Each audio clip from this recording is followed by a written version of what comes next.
An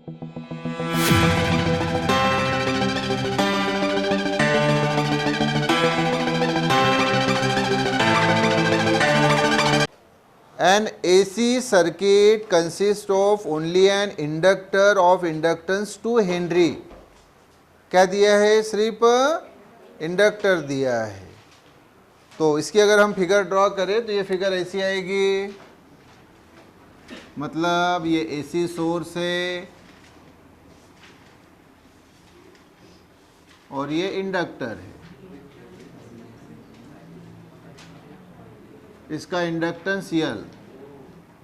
ये current I equal to I0 sine omega t. This.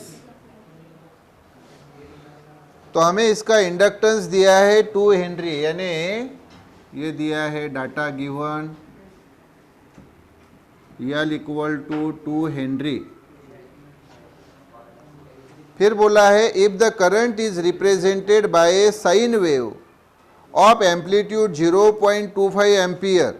हाँ, amplitude.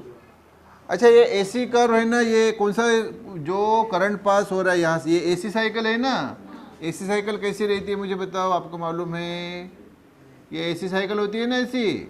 हाँ, this upper part यानी positive part और ये निगेटिव पार्ट. अच्छा, तो इसमें एम्पलीट्यूड जो रहती है ये रहती है बाबा. एम्पलीट्यूड क्या रहती है? ये एम्पलीट्यूड रहती है. मतलब मैक्सिमम वैल्यू उसकी. क्या ये करंट की क्या है? ये देखिए क्या I0. हाँ, तो ये क्या है? Maximum value I0. ये भी I0, चाहे अपर हो या लोअर हो सेम वैल्यू रहती है. तो I0 ये करंट दिया है आपको. कितना दिया है? 0.25 ampere. Okay. And frequency 60 hertz. हाँ, फ्रीक्वेंसी N 60 हर्ट्ज. ये जो ओमेगा है ना, ओमेगा दिखा क्या? ये ओमेगा यानी 2πN होता है. क्या होता है ओमेगा की वैल्यू? जहाँ N यानी क्या है? फ्रीक्वेंसी. तो calculate the effective potential difference across the inductor. क्या पूछा है? Effective potential difference. Effective potential difference आपको पूछा है. ओके. इफेक्टिव पोटेंशियल डिफरेंस यानी ही आपको इफेक्टिव बोला तो आरएमएस वैल्यू. कौन सी वैल्यू? और पोटेंशियल डिफरेंस यानी ईएमएफ, यानी आपको ई आरएमएस पूछा है. क्या पूछा है? ई आरएमएस पूछा है. तो आपको पूछा है ई आरएमएस.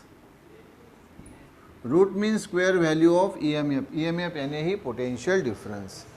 अच्छा, तो ये वैल्यू हम कैसे फाइंड करेंगे ये बताओ. तो सबसे पहले आपको यहाँ लगाना पड़ेगा ओम्स लॉ. क्या है ओम्स लॉ बताओ मुझे?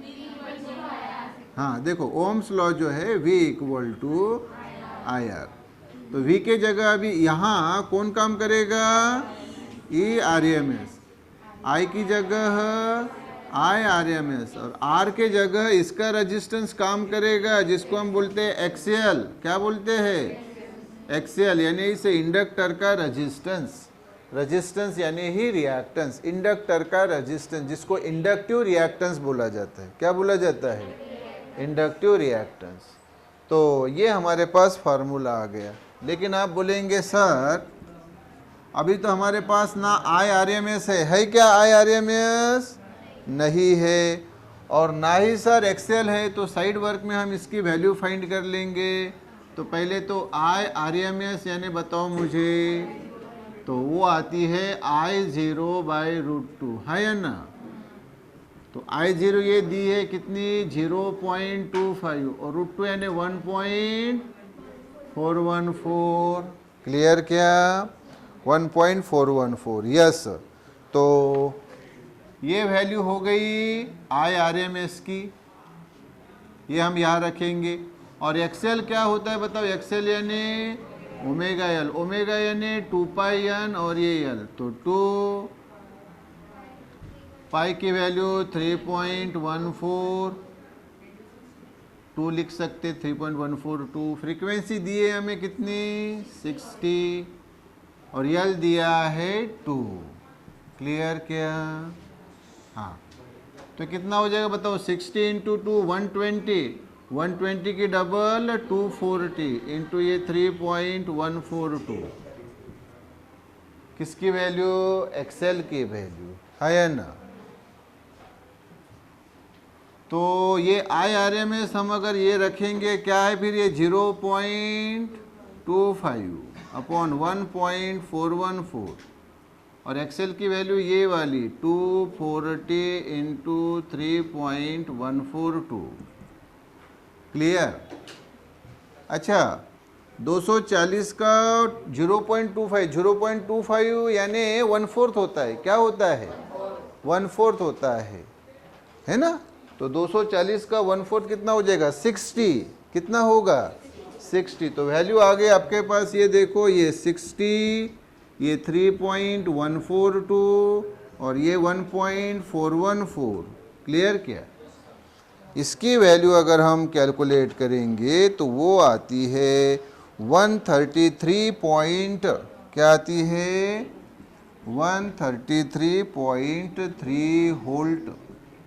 तो ये आ गई IRMS की वैल्यू, आंसर आ गया ये।